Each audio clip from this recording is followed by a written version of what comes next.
I see to get Kalika and ha, when I have put on a highway one, DGB direct na have data tree, and my commitment period and I'm high gidana. I do the Masumana San and Mundo Sanagi have a neighbor. I do not see the Aquanium, the high river, some way that the Waro Boko. I do not quite in his leader when a later the Sigi Dunkang Hong City Chai neighbor. The Pudishim do, Mamchak again do mind to Pado Mama Saman Nasu. Cannot tell them the high of never. A way home can get home pie business who Madu arrest or Madu Hong Kong Chakalono or the picket of Port to the Peter Eva. Ha, Hizeri around by Matunga of Hata Namaga. Yes, Pura Nantori language to Michael Levin, Docarino, Conductor, as you say. Adudia Quay is so Naga Chalaga, DGP, never is Hanabaga Mandro. Ha, yes.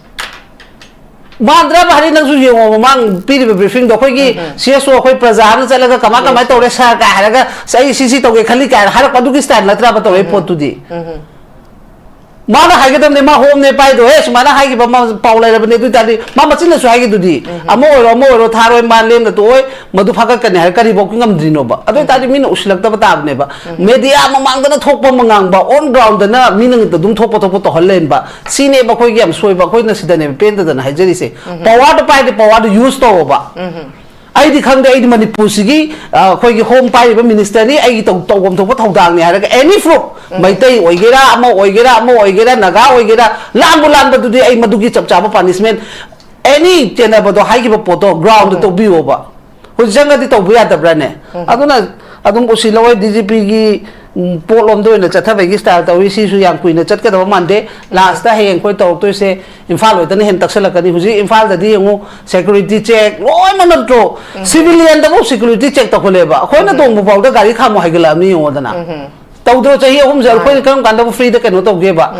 mi do khang na chap pau ta tawre ba moi na chingna ba mi da na tre ba sidi ani khoi lei ba praja khodi mak ta this adum pira lak pa do khoi moi da kai hai ge ne ai moi duty to jai ni na adu ga moi gi ngasi khara to ba da di heta adu di moi hura ma na kok ta na pi pe du ne ba communal patient san changal ni ta ta da ga di moi hura ma na kok ta na pi pe du ta jo ha moi gi lei ba praja innocent ne lei ba myam du su moi boys to pam tok to du di madu di to hon bam thok pa ne khoi ju lei ba wa re ha ba gi moi ki praja su lauk de ba laubra ne adu ni chap mana re ba moi aduna adu gi pot ni na uniform di khoi na su hana da gi uniform gi pot si de khoi na adum thaja da na leiba ni na ai di thoi dok pa sei se da yamna khoi kaino to se adi thai ni gi nang maning de le pathang do langthong na ma ga changna si ko hai se hujik ti khoi du matam yor ba ne ba ai gi ning de pa pathang du langthong ma ga pun da di ya roi ba ko na ta da na ning da di thang adum yek pa ni adu ga ye pun ne ha ba du de khoi solution su pang phang oi ba stand to se ta ga di du loi mak to back chala maga adu ga lak da pot ne ba adu hojiti india na sanari ba pot khoi gi bharat sarkar na tawri se aman da na te mo su realize ti ara di dum taw na mane ba adana hoji su ai na hining di hoji akhoi da onje leibo kuki su ngai re adun loli manipuri ron thok pam ama de khoi su hung khangna pam ama lai na ba ni na ko adu gumba sing du su gyan ta bi ra ga pori ba pot se ama to oi roi ha ba do mo su wakhal khan ma matam yaura ba ne ba adu khalak pa su male hoji ha pa de khalak pa male di khoi gi michael amja thang na ga ngang ba khoi gi thado gi da ko pa bo adu bu almaina lai minar po du di ai na haisni mai gi category du di chabu ngasa khoi na haina gi da du mai na to lai minar ba di kai de bai wakhal da di adu ga lamen tu ema mito miran cha du di khoi manara khan to pa matam mo su shanti wena lai ne ba adu na khoi voice se apun ba gi voice on gi hatar mo su yam thina realize to ba du moi gi lai be MLA sing the pressure piba mathau tai hoji moi operation to be gi da magda moi resign to hai du so pudi mito miran cha du khandok ti bok di noi resign to na do lom da voice on thok pa mathau tai ko natra ga di adum wa da na lai ne ba moi su ado nahan di dum kano da ga di khoi gi yang ai popirom da ga di moi dana ga phama sin protest ka to re du ne gas phang dare adu re gi cheng phang dare kai na dum village oi ba mi dum moi gi voice thok sarak pa yawe ba aduna adu gumba warak pa da hino mo gi sum henjel kani adu noi gi wakhalam da matam du da horpa matam du pen da be gi har ga su imphal mayon chang da su ya do yarakti sine ba hai pa da ne ba ai gi sida subida phangi ba gi yum sida subida phangaga ai yum chang da na mito ki marpham da chapa se senting to ne hari ai nai se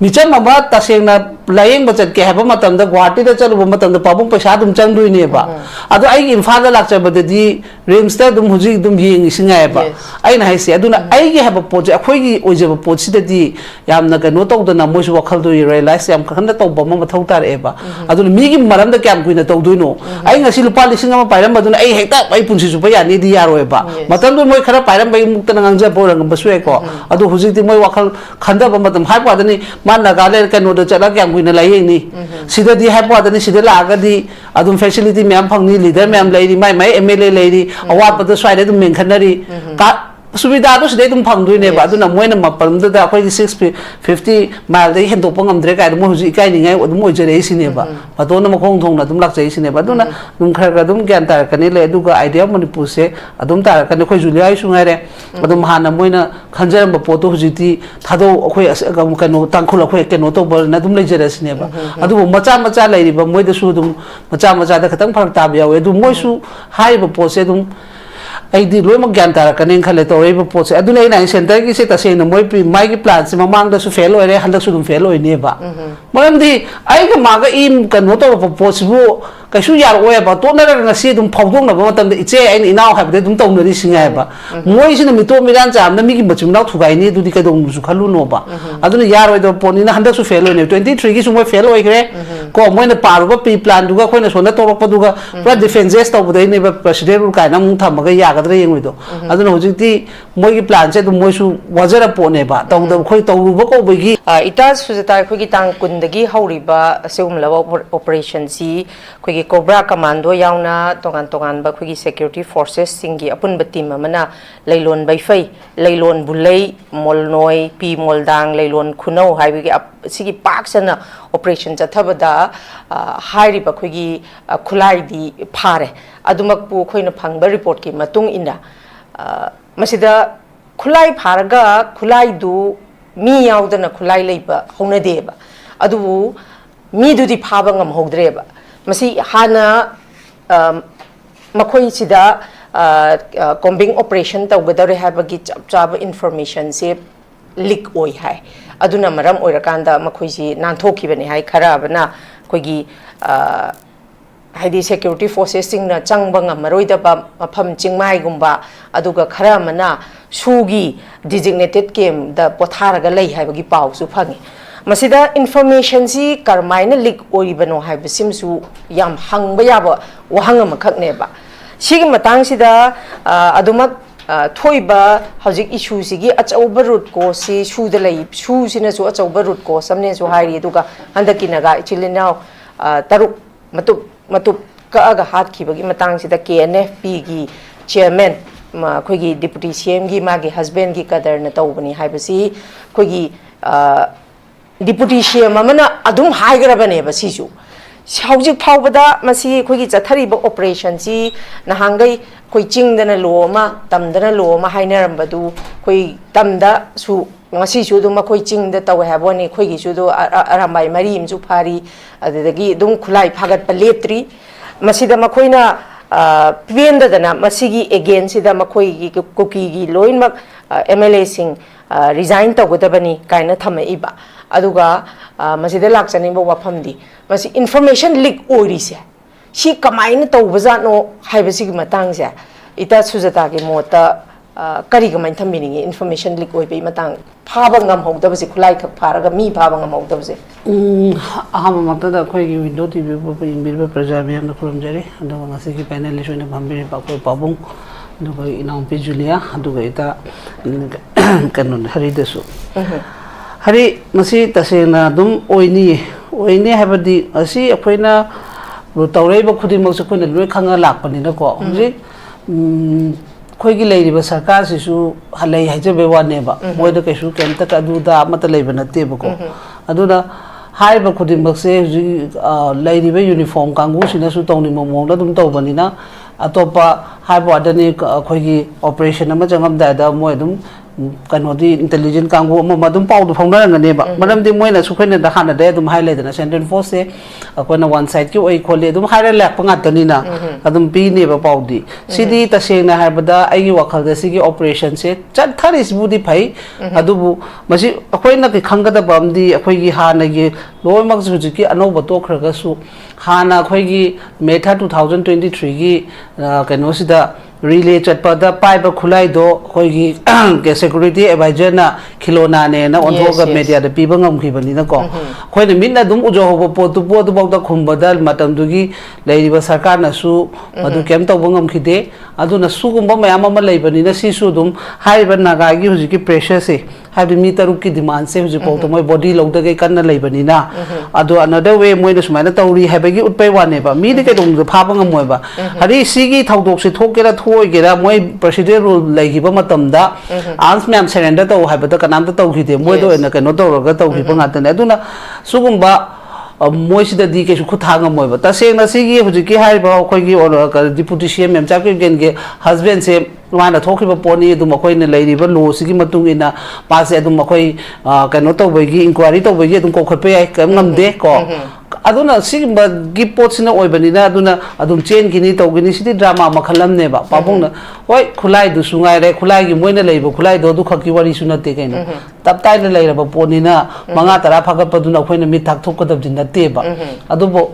khoi gi ngara adum aduda loi to khro ne khoi gi ju home pai bi ri ba duna ga man na ngaram pi ri ba briefing du bo khoi as a home minister magi briefing la ne dgp na oina mai makha dgp na mathak laikre home minister na makha laikre ba to style du mana kauraga e kama kama to ba hai ga da khoi nu na jaru re du hai re du media da thola hai pa ngam ba ne ba du na khoi gum gi lai ba myam si gi di moi lai ba uniform da bo silak tare ha ba pot tu ne ba ko adu na tawning mo center na ai na hai du ne center na ngasi hai ri ba myam se su se ta seng na mon state sima manipur se nu siraga di manipur praja myam se nu siraga di ta hana loi mong ya ba po ngata ne ba ko kem du da jangal li ba po du su karam background da jangal li no ba natra adu da potha re thoi ka adu ta ba da yam na khoi da yam da saugot pa su ba ngai ta ba su si mu hai ro ga government da ung chai ro kan da ung sau toi ne ba adu na sigi pochi de dum tauni huji su hai bai wan ne to ba na du khakai adu area do ung lai gadam na te ba atoba jaga myam ama lai da na ko side ama adu nei na se sigi area sigi khoi huji oi riba crisis phong phong ba khoi ga phong phong sa ba ma lai bani na aswai se da khoi gi ke hani tailor gum ba sum drama gi to boi wan ne ba adu ta seng na to ra ge moi na thamoi seng na ha di ma phagalo na wahang pa hong jatharo na ha kari gi ngam da ge ba operation du su tong na hai ba mioi sing do ko khola ga uji ki chip ka do moi hai khra na tro moi gi mai gi nu pi wife na kai na phong do khra na tro ko khola ga uji wa hang pa hong khawro na adu gum ba di am da taw dra ga hai ro ga khoi chat li coming operation taw re du gi uji ki kai no si su la khoi dgp su ngai re ba ma su yam na kai no gi type ta ma ngasing rang da sulak tanga ri na trai na hise yamna powerful oi khalai ba masu khoi gi leiri ba khoi gi sarkar ma pan be gi monda madu gi poto kem tau da na mai gi moina ngangjara pa wa tu gi kai no du na ni ko moina pi ba briefing du na tak pa di ai na si tau gi khali ka na ha moina harak pa du na hai bai wani dgp direct na hai bai ta dri adu mai na commitment pi rei ka na ma hai gi da adu di masu ma na sanani mo do sanagi gi hai ba ne ba adu na sidi khoi ne yam na hai ro ga su moi na di waro bo ko adu na khoi gi ai na hai ne leader oi na leitra gi di sigi dung kang khong su di chai ne ba deputy cm do mam chak gi gen do mai nu pa do ma ma samang na su kano to radam ne hai ba ya rab ne ba khoi gi home kano gi home pai ba sina su madu arrest to ga madu wahang pang cha khalo no order pi ge do po du pi dare ba ha haijeri aram bai matung ta ba pha da na ba ka pura ngam thore ba language to mai gi level do kari no khangak tare bo ji se adudi akhoi gi CSO amna ga chalaga DGP unara wari sanabaga mandro ha yes mandra ba hari nang su yengo mang piri briefing do khoi gi CSO akhoi praja na chalaga kama kama tore sa ka haraga sai CC to ge khali ka har padu gi style latra ba to e pot tu di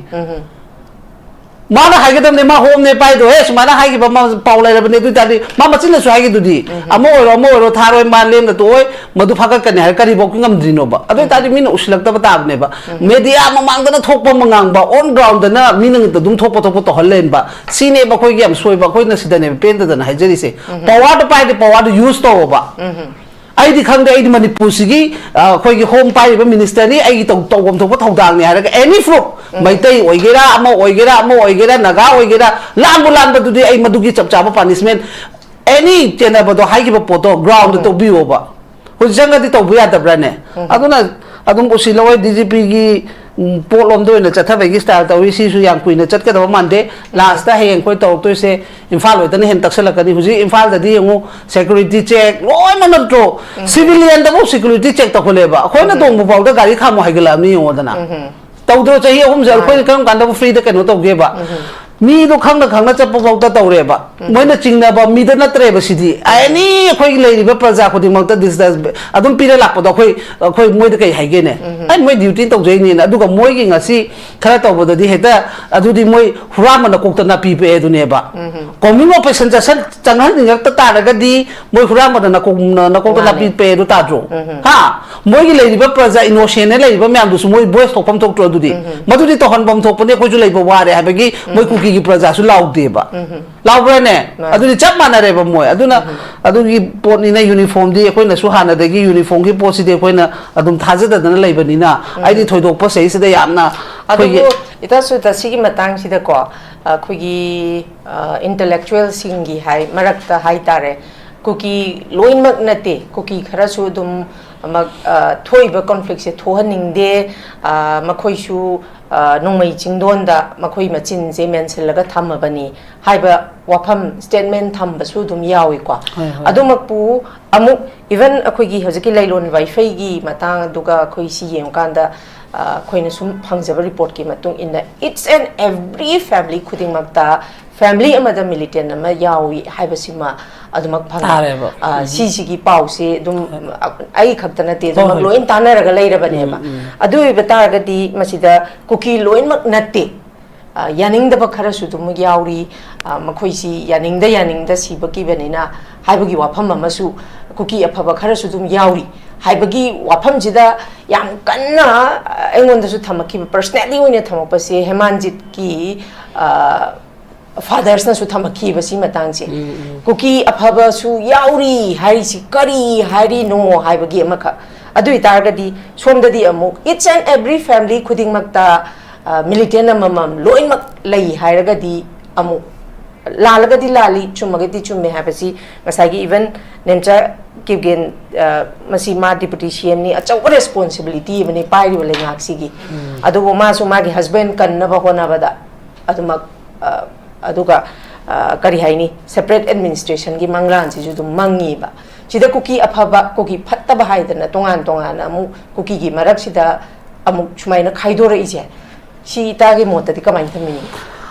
masi tasena habada khoina kuki aphaba kuki ba hoi lerambe ai ko khoi gi innocent oba adum praja lengani adum makhoi gi haibo adani huji thadau da su adum khara adum lejedana adum market loi adum tawjaba sonaki voice adum haijab leidana ko sidi kuki kurangi natabida tasena mioi ba khara di dum lei haiba potu ne moi haijari potu moi na sum mingdu kuki adu da na haibo adane ba aduna adu di leira moi haiba su khoi su haining de leirangani adubu aina haina leiba khara do lejera su leita tawrei ba myam du gidi hoi moi gi hujiki kano du su moi militant oina loi puthokibra di khangde natraga na moi village volunteer oina thadu ibra adu su khoi munna khangbam di mathau tae ba aduna ne ba ina hari ta se na last kana ta sarkar haise khoi gi information se adum hujik se kai ni khoi gi rumor gi import su myam ma dum lai bani na ko ek si to holi ne ba si post ta se na to holi ne ba ko aduna amaga chanai na ba gi pot ama thami se si na ne ba ko aduna akhoi na su hujiki hai ba pot ado taseng na yamna moidan kano to retreat to ba hai ba pot se taseng na ina moina uri ba moi gi to thurei ba mong du na di am kana threat ti tom do man de moi adum lai su hai ba myam su yauri ko aduna moi gi hai ba gi wani du di mi on da nusina ba na ado moi gi wakhal da taraga su dum yare tadraga na khoi gi hani pira su mohoni pida su mohoni haiba poto adugi style da dum chatharaga leiba pot ma leba moi gi praja sing sina chap chaba decision lo bongam dri se kai no di khoi pabun sai du refugee ne khoi refugee hai na mo hetang si chalo heng chalo hai bwan te na khai do seng na len ba hai bwan khoi ren sa ma da yum ma da bara le ba matam da ma bara le bani ko ha ra ga dum na khai se na mai gi na bom second class citizen ko da ba adu ha adu to chong ngai ke su lai te ba mo su dum phazana du da no second class ne na khoi gi lai di business man no hat ke tu ke hai ba na te na khai seng na lai ta mo category du ya ke te adu ne hai se mai ek seng han phalo adu ne mo ST bo phangali da na to second class or ST bo phangali ba mo gi su ta se na ngasi ya na ba negotiation ama to ta ni mo gi macha ma su gi tung gi future da su phau do ne ba na khai seng ba sine ba da ka oi di mo su second class or ga lai ba ke su kai de ke no second class or na mo kem ta phang da ba na te mo ne he na IS ta kam yawi ai na hai se kan wo khudi mak loi piri hai ba khoi gi phangmam to ha ST du na ma moi ra ga adum piri hai ba doi ta di moi su wakhal khara khanda ba di matam mi oye ba ko adu moi na khanda ba sine ba ma thayam sai se ado hoji ki kano gi hai ba poto adum ai su lai rangani na khale adu ga militant yawa ga na ai na ta se na madu su interrogation am pabung da ka oi ba ai gi family da adu ma lai re ha ga di khoi kana gum ba ma ko khola ga dum mai gi family relation da dum ko nei ba adu ga dum wa hang pang karai lai gi adu to adu mang nei ba ko nang ga huji kyam kui re man jum thato ki ba adu gum bagi su yaw da ba do si de ain hai se khoi gi lai ba sarkar si gi mai gi kano se function se fazana to dring ge di ne adum sumaina sum thok lai ge ne ba dum wa thok se dum thok lai ge ne ba adu no wa thok tho loi hai tar ga di huji pan bi ba sarkar na su masai gi ngakcha ga da ba sami ma na chacha ga da ba protocol do chap chana chat pam mathau ta ba ain hai sini manu home minister or ga su manipur gi home minister oi ba ko nata haijaraga nonjaraga uniform da nonjaraga home minister oi banata ba mar makha Indira Gandhi gi ai keno di ka khre mai gi country do kai country gi dan khang de babu amba hai gi bele bane ba mar order pi thai ba si mafam se si country se war to godam ni adu bu mai gi keno du di mai gi function to godam du ni daik te ne habne ba aduna Indira Gandhi du da mo hoji ki uniform kangu sine hai ne ba adu ma'am hoji ki matam sidi khoina keno chang ba de ya khiroi moi gi state this to mani seng da matam khatan man ani man thari 1970 ward aduda adugi akhoi sandok charaga akhoi tawge na dumai na tawne ba order pi bana mai gi daik ne ba order to khoi order re ba order lo boi na chatle ba field da chakada mi dur order lo bo chatle ba si ne ba differences se sumana suma khoi lai ring di si gi thai ba tawi ba khoi bok ta nang gi media bok ta reporter nang bok ta chamam na ne ba natro reporter bok ta achung ba report pi ba ngamaktra ba ne ba ji gi oi ba situation sida reporter khoi gi media se four pillar ne hai ne ba de khoi gi makan was ma de sim kan no to ba matam da ado four pillar oi ba no bok ta chamam na ga di praja khoi di kai no ba to du se si to holi se kana na no thon gen thon ba du da yasan ba khoi yaw bus ne ba ai gi state ai na panja ga da ni madu da haibira no party de dum lai je ni mathang da su ka je ni haibagi mawwas haidok pangam da basina de basi loi tho lai mem se aduna yam lure hari huji akoi lai ba te aduna aina hajani di akoi lai riba fruit man se akoi nuksina na lai ba mathau tai aduga hayeng lakada ba mi pham da su mikhal da su karam ba mi na karam to gani hai ba do khoi na khanja dra ga de aina reporter na chamam na ra ba se lura abni hari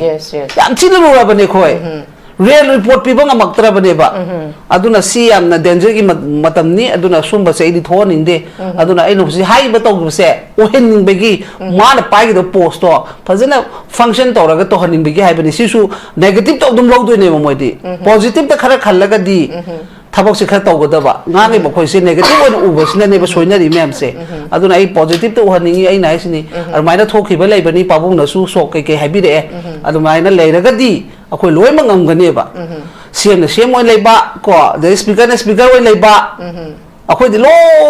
ma pura kang khong ne ba chai se aduna myam do adu real mai ga sem bu khang da bani na hari akoi na sidai su yam na koi na kan no to bu su nungai te do thom ba su ai thom da ba su ai aduna nang gi report nang na phajana pi ngam dan ai su ngam de maram du ji social media si da su thai ne gi thagala ga mu to among to lai bani na ko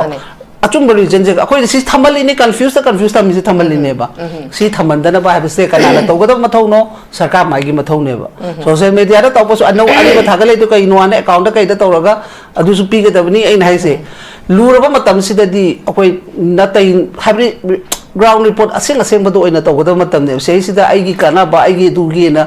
to ba se yam si akoi heng kana da mangjani akoi leiri ba akoi da mangdoi ne ba hayeng modi amisa mangwe ba ko ha da center phim Rahul Gandhi kana mangwe ba Sonia Gandhi akoi leiminari ba akoi tung gi future da loi amang bo ine ba aduna si yam tang gyan tamina ba se hai ba sai jani okay thagachari thank you ai Julia da ta da lak chage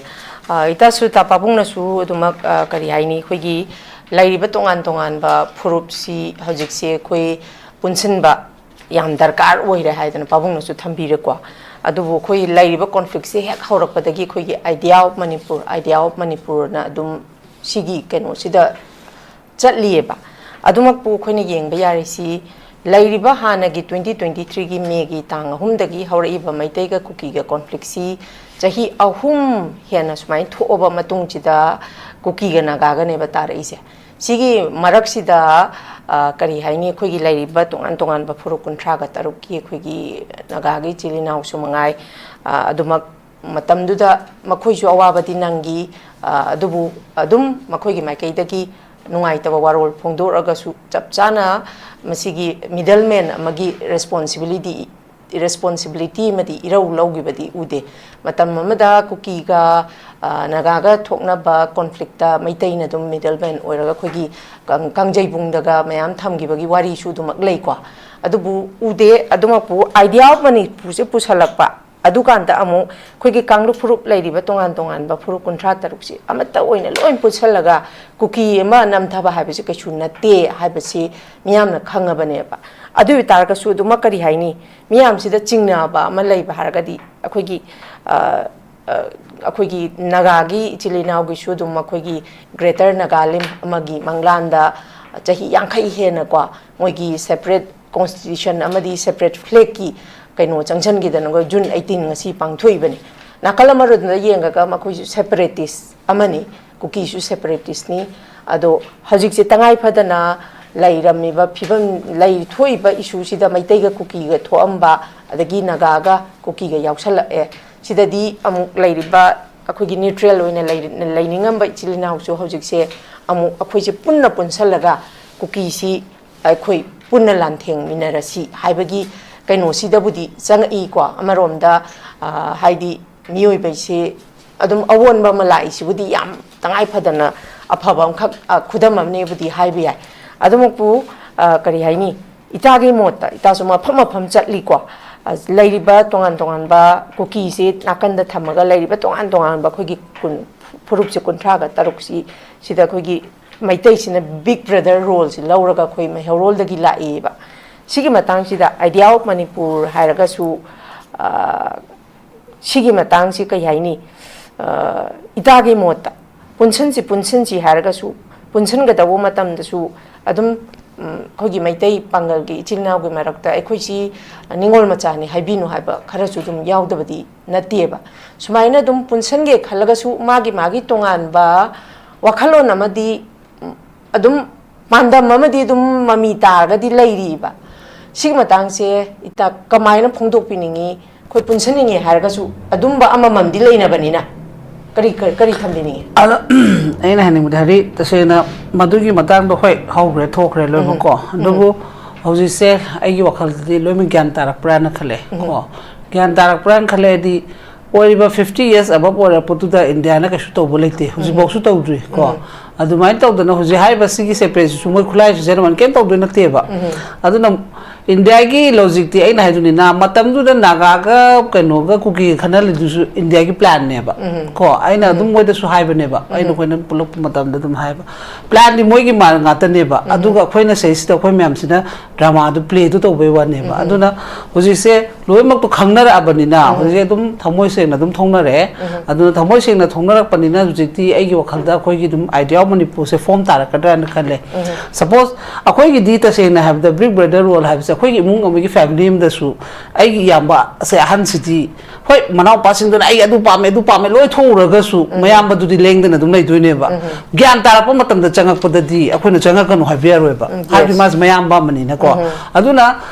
chalke cha no man gyan tar ka na dum hanjara ka ni mayum da maina na dum maina adum akhoi su adum maina dum lai ba gi wa ne ba ko adum gyan tar ai se phai aduga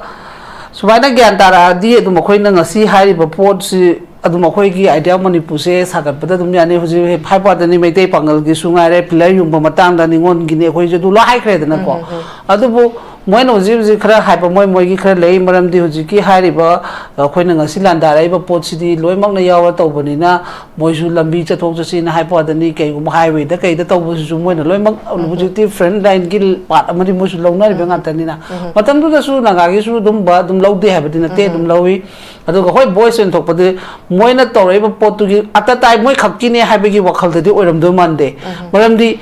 वे से तसेंग ना हबदा असि चट पर याद रहे सो अतो option लेता बनी ना कोई की लाइन से को अदु दुना दुम खितंग मनुंग द तो पेन दबदि दुम लोय लेना मेबा अदुना दुम फोंदो पंगम दबेगी पोट ओइनो एगी वखल द दुमाइनो उइ अदुना हुजि हुजि सो खोइना दि मेते पंगल की मतांग से सुम हाई से दुसु मोइ की सो दुम बा खरा दुम लेबदुना नि हाइ बदनी पोचे पुसलप खोलप म्याम मा दुम इम्फा द फंगिबा एनी मफम खुरि म रिलीजन म्याम न चार थै बसे अदु मोइ की सु मतेंग याव हाइ मनन मणिपुरी म्याम सु दुम याव दबदि नते अदु गुम पाट खर दि लौजब बनीना अदुना डायरेक्टली कनो अदुना अखोइना पुलप अखोइगी लेरिबा सिना अखोइगी पोचना पुलप लेपसी हाइबगी अखोइ स्टैंड मुसु लेना दबसिना बैक से अदुदा नेना का फागी वनागा अखोइ कनो तो से हादि थाइनगी नंग मनिंग दले पथांग दो लंगथोंना मगा चंगनसी को हाइसे हुजिकति अखोइ दु मतम यौरबनेबा आइगी निंग दे पथांग दो लंगथों मगा पुंदबदि यारोयबको नतदना निंग दरि थांग दम येकपने अदुगा ये पुन्ने हाबदुदि अखोइ सोल्यूशन सुपंग फंगोयबा स्टैंड तो से हातार गदि दु लोइमक तो बैक चलमगा अदुगा लाकदब पोटनेबा अदु हुजिकति इंडिया ना सानरिबा पोट अखोइगी भारत सरकार ना तौरिसे अमन दनते मुझे रियलाइज ती अरा दी तुम तौनर मनेबा अदुना हुजिसु आइना हाइनिंगिदी हुजि अखोइदा ओनजे लेबो कुकी सुंगारे अदुना लोली मणिपुरी रोन थोकपम याम अमदि अखोइसु हुं खंगनरपम याम अम लेनरबनिना को अदुगुम्बा सिंदुसु ज्ञान ताबिरगा पौरीब पोसे अमत ओइरोय हाबदो मोइसु वखल खनमा मतम यौरबनेबा अदु खलकपसु माले हुजि हाइपो खलकप माले दि खोइगी माइकेल लमजा थांनागा ngang खोइगी थादोगी दको पाबो अदुबो अदमाइना लेमिनरपदुदि आइना हाइसनि माइगी कैटेगरी दुदि चाबु ngasa खोइना हाइना गिबदा दुमाइना तोर लेमिनरपदि काइदे बै वखल ददि अदुगा लमेन तु एमा मितो मिरान चादुदि खोइ मानरा खंदोप मतम मोइसु शांति होइना लेनेबा अदुना खोइ वॉइस से अपुनबगी वॉइस ओइन गे हातारि मोइसु याम थिना रियलाइज तौबा अदुगा मोइगी लेरिबे एमएलए सिंग द प्रेशर पीबा मथौ ताइ हुजि मोइ ऑपरेशन तौबगी द मक्ता मोइ रिजाइन तौ हाइदु सौपुदि मितो मिरान चादु खंदोक्ति बोगदि नोइ रिजाइन तौ ना दोलम द वॉइस ऑन थोकपा मथौ ताइ को नत्रगदि अदुम वादना लेनेबा मोइसु अदो नहानदि दुम कनोदगा दि खोइगी यांगै पोपिरोम दगदि मोइ धना का फमसिन प्रोटेस्ट का तौरि दुने गैस फंगदरे अदुरेगी चेंग फंगदरे काइना दुम विलेज ओइबा मी दुम मोइगी वॉइस थोकसरक प यावेबा अदुना अदुगुम्बा वारकपद हेनो मनोमगी सुम हेंजलकनी अदु नोइगी वखलम द मतम दु द होरप मतम द पेन दबे कैगी हारगसु इम्फाल मयोन चंग दसु यायदो यारक्ति सिनेबा हाइपोदनेबा आइगी सिदा सुविधा फंगिबा आइगी युम सिदा सुविधा फंगागा आइ युम चंगदना मितो की मरफम द चपाजे सेन तिंगलतोने हरि ए नाइसे मिचम अमा तसेंगना लायेंग बचत के हैबा मतम द गुवाहाटी द चलुबा मतम द पाबुंग पैसा दुम चंगदुइनेबा अदु आइगी इम्फाल द लाचबदि रिम्स द दुम हुजि दुम येंग सिंगायबा आइना हाइसे अदुना आइगी हैबा पोजे अखोइगी ओइजेबा पोचिददि यामना कनो तौदना मोइसु वखल दु रियलाइज याम खंदा तौबा मथौ तारेबा अदुना मीगी मरम द क्याम कुइना तौदुइनो आइ ngasi lupa lising ama pairam baduna ai hekta ai punsi su bayani di yaroeba matam du moi khara pairam bai mukta nangja borang basue ko adu hujik di moi wakal khanda ba matam hai padani man nagale kano da chala kyam guina lai ni sida di hai padani sida la ga di adum facility myam phangni leader myam lai ri mai MLA lai ri awat pad swai de dum men khanari ka सुविधा तो सिदे तुम फंगदुइने बा अदुना Moina मपरम the अखोइ 650 mile दे हेंदोप ngамद्रे काय मो हुजि काय निङाय अदुम ओइजरे सिनेबा अदोना मखोंग थोंना तुम लाक्चै सिनेबा अदुना तुम खरगा तुम ज्ञान तार कने ले अदुगा आइडिया मणिपुर से अदुम तार कने खोइ जुलियाय सुङारे अदुम हाना मोइना खंजरम पोतो हुजिति थादो अखोइ कनो तांखुल अखोइ कनो तो बरना तुम लेजरे सिनेबा अदु मचा मचा लेरिबा मोइद सु तुम मचा मचा द खतंग फरक ताब यावे अदु मोइसु हाइबा पोसे तुम आइदी लोइम ज्ञान तारकने खले तौरेब पोसे अदुना इन सेंटर की से तसे न मोइ माइगी प्लान से ममांग दसु फेल ओइरे हलसु दुम फेल ओइनेबा मरमदि आइगा मागा इम कनो तो पोसिबु कैसु यार ओएबा तोनर ngasi dum phawdong na ba matam de iche ain inaw habde dum tawna ri singa ba moi sina mito miran cham na mi gi bachum naw thugai ni dudi ka dong su khalu no ba aduna yar oi do poni na handa su fail oi ne 23 gi su moi fail oi gre ko moi na paru ba pre plan duga khoi na sona torok pa duga pura defenses to budai ne ba president ru kai na mung tham ga ya ga dre yeng do aduna hojik ti moi gi plan se du moi su wajara po ne ba taw da khoi taw ru ba ko ba gi loisak mang khang da ba moi su ngauri ne ba khambra aduna ne ba khoi swai da gi MLA minister ga se kere kha ga dum chu rai si moi su kai no di lambi we du laisalak ta ba aduna moi su loi ngaura ba ne ba se kai no di खालु बगा ताकलक बदु गसोना का ground reality दो ओना ताइना बदुम ओइरे रबे मोइ दम chop the नंग लै रबने बा आदि दि कमांड ना हैदा तो नंग अदु तो उसो को काय रै दिली जानी होय सार न लाकपने बा ग्राउंड रियलिटी दे दु यार तमने बा अदु ने मोइ सु ngaw दना हेता चोइत्रंग पादंग म्यांग ngang ना रे मैम से अदु ने आइना हाइनिंग दे दुना सिदी आइना हाइ से थुना हंदो का खोइ अपुन बगी मितो हुजि के हाइ बा गुला मेन टू हेन बसिदी एनी फ्रुप ता एनी रिलीजन दा मेन टू हेन बा हाइबा पोसिदी लेहेंद्र गदी लेमिनरी बा खोइ पुनमक से शांति ओइन लोय मंग लेबा ngam idea manipur to compulsory oigani have a pot to ne bai wakal dati aduna ai khusada ai khutta palwa khusa manga mana banate aduna mi mana soi haidana su loimak soi bani haibe gi poch ma khoi wakal dagi mind dagi thadokpa haibe heri na aina la lore hari nang su la le haibe ade pabung nang su la le haibe ade ba hari sujata du dang man bani haibe du man mathau tare bujiti natta dana pulap pulap chela ngang bi khoi social media gi amalai se sisu khitang handa bi ba mathau tae ba any fruit kini ko ina haise aduna sumba koina wakal jim loi taminar pamatam dadi soi dana khoi idea manipur da khoi hingba ngam gani haibe gi ai positive tadi lejari adubu hayeng khangde hayeng election sina continue ong jatha laga di adum khang manipur gi marai bok se in case 2027 ki election sina pangtho ogadi sigi result la ka dor sina marai bok sima lep ka dor aduni jing sungai re ji moi gi leiri bana ga gi na am dai si kham no MLA ma noi by election to so haide noi su kem ta laude tum play de le ba adune ba kari gi khangoi dam no khangani ta na law dam ni law le pe de ai na last time thank you very much am no ai